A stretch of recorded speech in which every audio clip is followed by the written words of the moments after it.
I was just on the phone to my mother.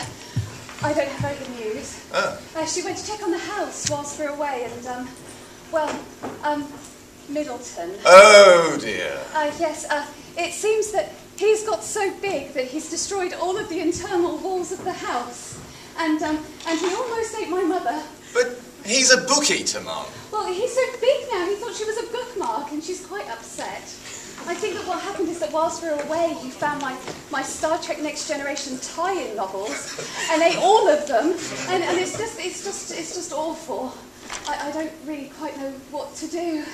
Well, I would have warned you against him, Mum, but you sacked me. Oh, well, yes, but at least you're here now, thanks to that lovely agency, eh? Whilst we're solving this little issue. And speaking of which, I do have some good news. I got the second artefact that we need to get rid of. Oh, very good, Mum. That's 2 out of 3, isn't it? Marvellous. Well, it was easier than the one that I had to find in Dublin. There were only 3 hellish hounds to deal with this time, and I took your advice and I piped through the live feed from the Fantasycon karaoke. I thought it was going to put them to sleep because I heard that music soothes dogs, but they just ran away. Well, one does not simply sleep through the Fantasycon karaoke. And you did follow the precautions with this so as not to fall victim of the curse. Precautions? Mom! I'm joking, of course I did. I followed all of your instructions to the letter. Everything is fine. Very good. We would not want a repeat of what happened in Dublin. Why? But Dublin was lovely. Nothing happened that was terrible in Dublin. Oh, quite. Yes, indeed, Mom. That's very good. Yes. Very good. I will go and put this somewhere safe. Excuse me, Mom. Thank you. Oh, I'm sorry about that, my darlings. Hello, welcome. My name is Emma Newman, and I would like to welcome you into the Fantasycon 2015 tea lair. For polite conversation, abject geekery, a cheeky bit of cake, and of course, a nice cup of tea. I do hope you haven't had the recent trauma of having lost your favourite D20, and that you're all feeling absolutely splendid. Yes, that's right? I'm sorry to disturb you, Mom, but your guest has arrived, Mr. Brandon Sanderson. Marvellous. Let's see his calling card. Oh, I can't pick it up because of my glass. Brandon Sanderson, Lord of the Books That Are Way Too Long. Oh, do show him it, Brandon. Very good, Mom. Well, for those of you who don't know, and quite frankly, where on earth have you been if you don't know who Brandon Sanderson is? He is a best-selling author who frequently ends up on the New York Times best-selling list and the Sunday Times best-selling list. He is an author of epic fantasy. He finished the Wheel of Time series, and he's just quite splendid, really. He's won all sorts of awards, and quite frankly, he's the writer that all other writers wish they were, and if they say that that's not true, they're lying. Mr. Brandon Sanderson, Mom.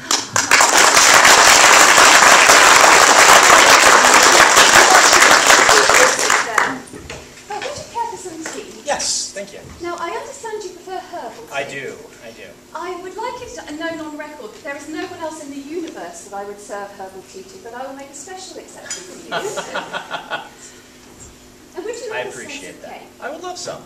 This is a lovely lemon slice that Latimer made. I have tested it first, don't worry. There you go. Should I be worried? No. Latimer's been more well-behaved of late. Yes, so,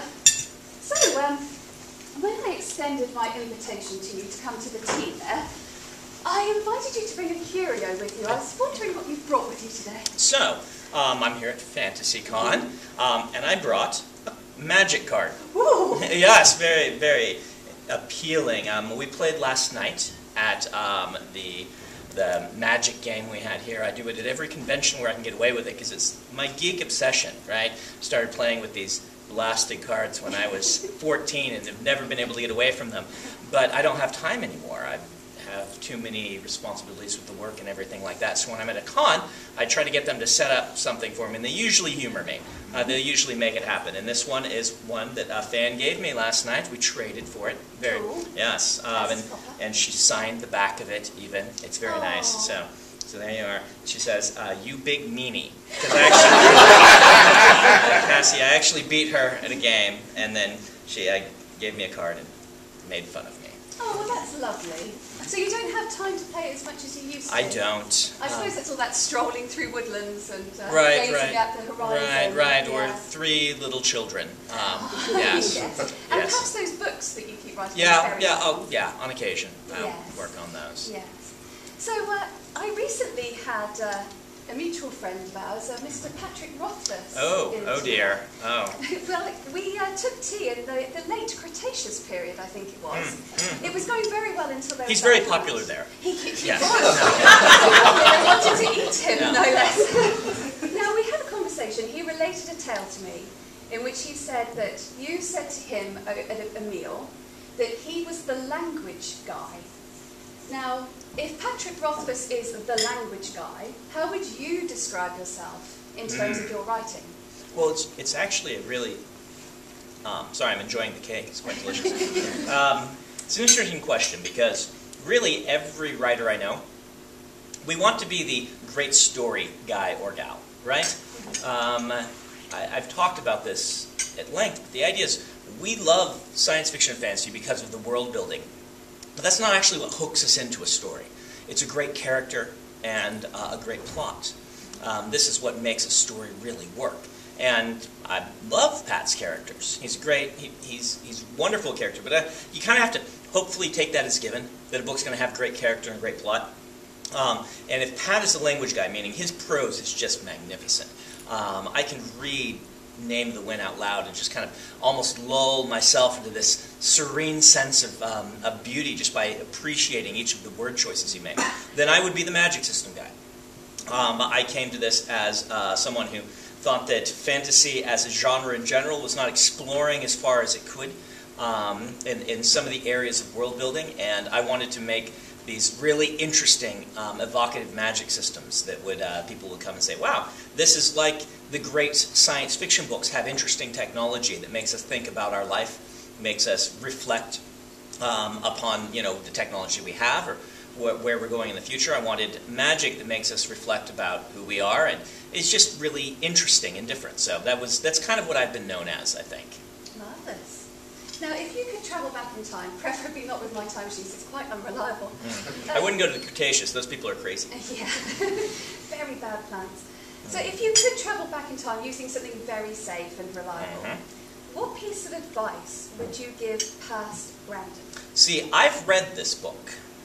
The one where you go back in time. It doesn't go well. I don't think I've read a go back in time and interface with yourself that doesn't involve communists and taking over the country, or you becoming your own grandfather and maybe vanishing. So I would just run the other way. I would say nothing to myself. In fact, I would try not to even, I'd watch out for butterflies. But yes, I've read too much science fiction to be taken up on that one. You wouldn't even be tempted just to write a very nice little polite note? Oh, no! I mean, past Brandon, he went through a lot of stuff. It was very hard. I mean, I wrote 13 novels, famously, before I finally sold one of them, working a graveyard shift at a hotel. And that was hard. But I don't want to risk anything, right? I mean, right now, everything is quite incredible for me. I get to write books, and people read them, and that's amazing.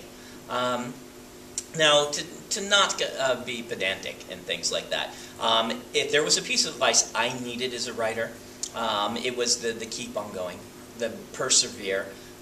There were times during those early 13 novels where I thought, what am I doing?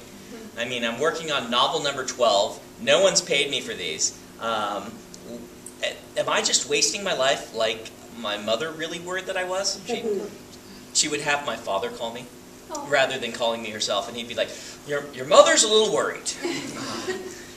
Because this whole writing thing. So there were times where I got a little discouraged.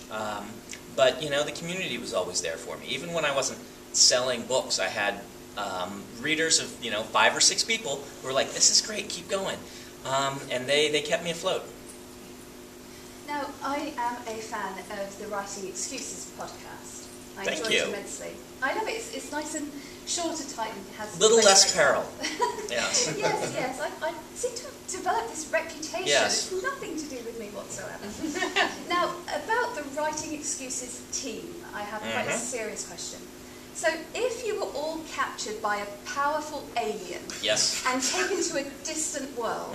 As happens. Well, Yeah. it can happen, Yeah, it as often happens. happens. And you're all thrown together into this terrible death match where you have to fight each other to the death in order to save the Earth. Who would win and why? Dan. Dan? Oh, Dan. Not Mary? No, Mary's actually, I think, too nice to actually... I think me and Mary and myself, I don't think we could actually hurt anybody. We talk big.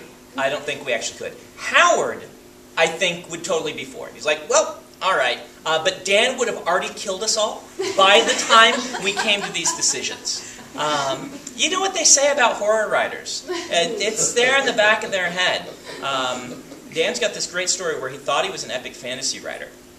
And, you know, we were in a writing group together very early on. He was one of those friends that kept pushing me on, saying, you can do this. And he wrote this really dreadful epic fantasy book. And I can say that because I'm his friend, and he'll agree. And the one I was writing at the time was dreadful, too. And he's just like, But then he started talking about serial killers. Yes, like conversationally. Oh, this one is really interesting. They did this. And this one had killed this many, and this is how... And he just started going off, and his eyes lit up, and the rest of us are like scooting our chairs away about how much he knew about serial killers. And we said to him, maybe you should write about that, since you're so passionate about it. And he's like, oh, I think I'll do that. And then he came to us, he's like, I love killing people. Oh, it's so cathartic, it's so much fun. And he wrote this brilliant novel about a teenage sociopath and things like this. And yeah, Dan, I mean, he's the only one that's really thought about how to kill us all, I'm pretty sure. Yeah.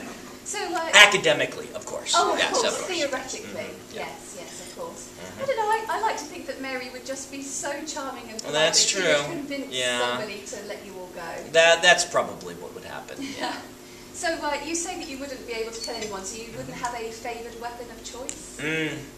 Large fantasy novels. I've always got a few handy. Yeah, I'm, you know, it's weird that I write all these books because I really am, I've got that oldest child personality, the peacemaker. Now, I want everyone to be at peace and to do what I say, because I'm an oldest child, right? But I really do, like, I prefer it when everyone will just get along. And I don't even really like arguing, which, you know, I'm good at debate, so it's got this controversy inside of me, but yeah. I don't have a particularly favorite weapon, unless you count blue cards in Magic the Gathering, which is my weapon of choice.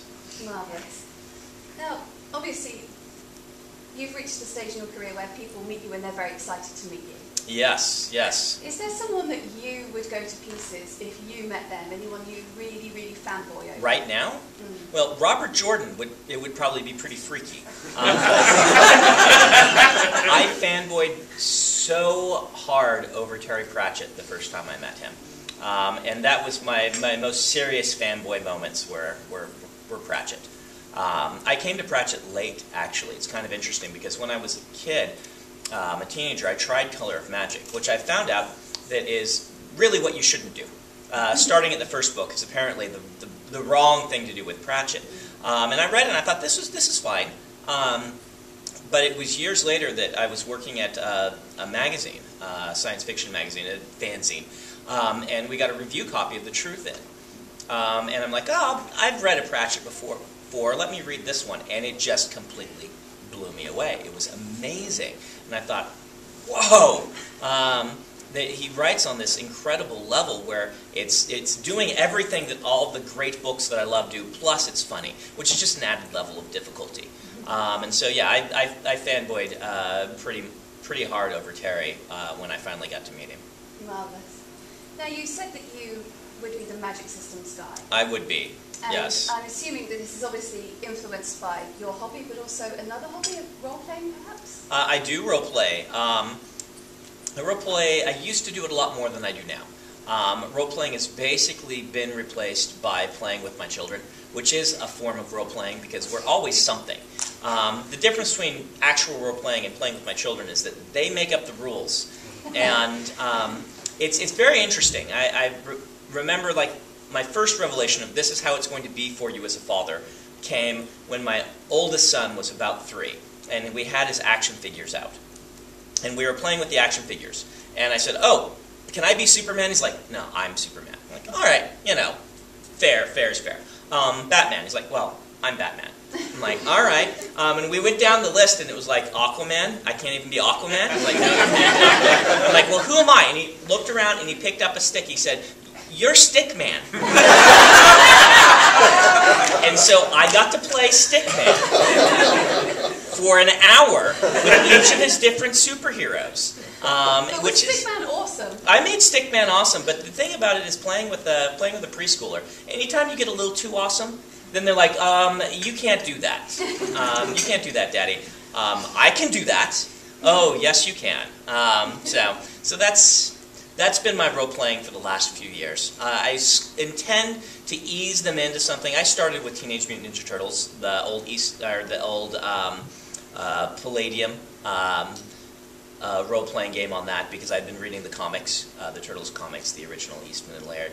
And I'm hoping that maybe, since he likes Ninja Turtles, I can get him in on that. But it's going to just be a little bit longer. I don't want to force him to love what I love. What I found is if you just go along with what they love when they're that young, it just works out better. You can encourage them. You know, I kept trying to get him to read the books that I wanted to read with me. And when I finally just said, you know what, let's just read whatever you love, his love of reading has skyrocketed. We're reading a book called Ninja Timmy right now, which is about a cat. It's a half-illustrated novel about a cat who becomes a ninja. So, yeah. Yeah, figures. So, if you haven't played for a few years, does that mean you haven't tried D&D 5th Ed yet? I haven't done. I did every edition up to 5th edition. I haven't done it. Oh, but Brandon, I have a question for you. Oh, no. Important. Oh, no. Well, maybe your knowledge of the previous systems Yes. will help. If, theoretically, Yes. you were a sorcerer that's just reached 7th level... All right, 3rd level spells, right? Well, your first 4th level spell right, of course. in 5th Ed. Yeah. And you had That's to what it would choose be. between Dimension Door or Wall of Fire. Which would you go for? Dimension Door.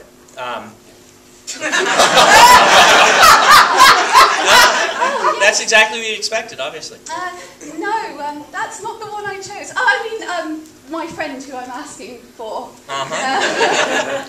Yes. I suppose that would make sense if you already had Fireball.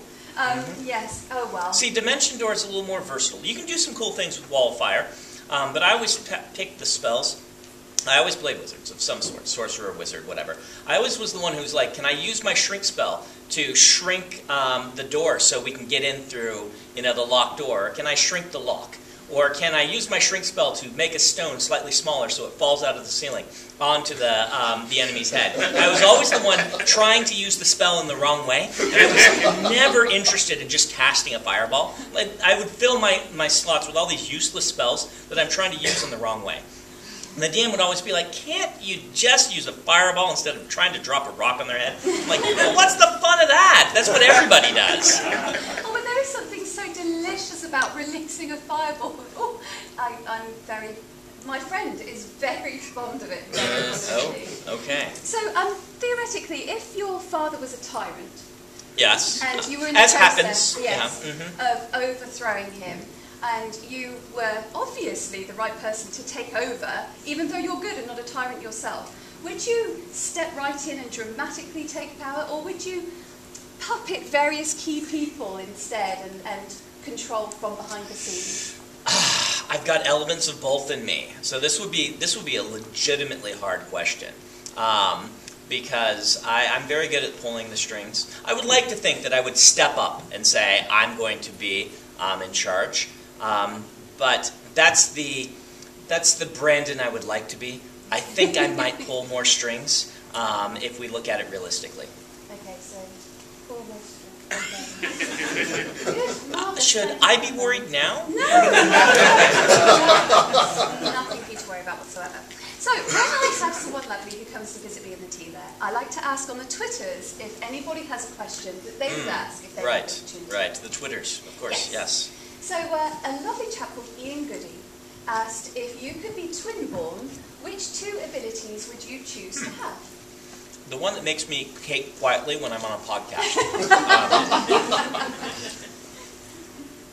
So in the Mistborn books, there's these powers. I would probably pick being able to push off of metals as one of my powers, because in this world you can push on these metals and jump around and bound around. It'd be very fun in our society. We've got a lot of metal around. And then I would pick the one that, the other power that lets you heal very quickly, because it just seems really realistic. It's the sort of decision my mother would make. Like, you know, being able to make yourself so that you can't die will allow you to use your other power more frequently and more often. And it's just a logical choice. Marvellous. So the second question I have for you is from the lovely Hisham. And he has asked, will you be doing anything special with the extra hour that you gained tonight because of the changing of the clocks? Yes. The trick is, it's you get it on a Sunday and at a con. So I will be sleeping a little extra, I bet, and it'll make it easier for me to get to church tomorrow, would be my suspicion. Marvellous. I do like it when it goes this way and you get Yes. the extra hours. Losing that hour can be, yeah. It's awful. So, you are here in the UK, not just for Fantasycon, but you're touring around because you've got the 5th novel in your Mistborn series. I do, yes. Now, it's always a tricky thing when you're an author and you have a big series. You know, how do you get people to, you know, who are new to your work? Is there anything that you would recommend to people who haven't read any of your books? Where would you say, go and start here? You know, I have a free book on my website. Okay. I put this up primarily... Oh, something's gone wrong. I believe it's gremlins, Mum. Oh, dear. Oh, well, this is no good. Brandon was just telling everybody about his free book. I'm sure there's some kind of clever thing I can do with titles. Oh, there we go. Bing. Very good, Mum. It's such a shame because I'm sure that something very important happened shortly after this. Well, I believe that at that point I noticed there was a rather interesting shield left at the tea lair, with a note which said, "To the most fabulous." I then believe there was a minor dispute between yourself and Mr. Sanderson as to who was the most fabulous out of the two of you. Oh, yes, it's coming back to me now. Well, it's lucky we didn't have that on video. That would be horribly embarrassing. Well, actually, Ma'am, there's some good news there. One of the members of the Order of the Sacred Teacup was good enough to record the event as well. And they have been kind enough to send us the footage, such that we can all enjoy your misfortune. Oh, good. And I was going to suggest that I will ask them both a question, and if you could heckle them when they answer, and be as horrible as you can muster, so as to give it to them. They are not fabulous, and they should not have the shield. Those of you who are familiar with The Princess Bride, there is an old lady who heckles there. You may want to use her as a reference. Hopefully everyone understands. I will ask them a question, and if you'll be so good as to make them feel terrible. Given the size of the egos involved, you may need to use 2 questions rather than 1. I should warn you. I have the biggest ego. I'm so sorry to disturb you. We have a question from the audience, a very important one. I was wondering if you could tell us, what is your favourite colour? Blue. Rubbish! And Mr. Sanderson, what's your favourite colour? Maroon. Who is he anyway? There was one other question that they asked. What's your favourite food, Mum? Cake. Yuck! Yuck! Ugh! Mr. Sanderson? Mac and cheese. Oh my God! Well, it looks like we've resolved everything. Hey!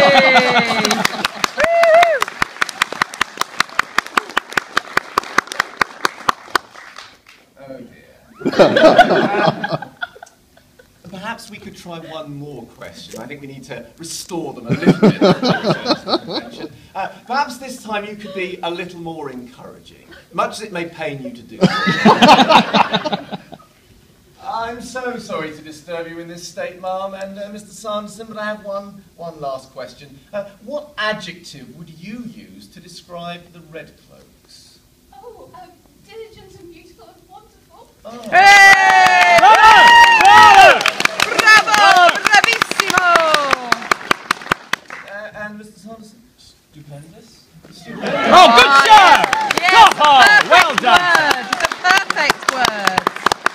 I'll just take this somewhere safe. Very good, ladies and gentlemen.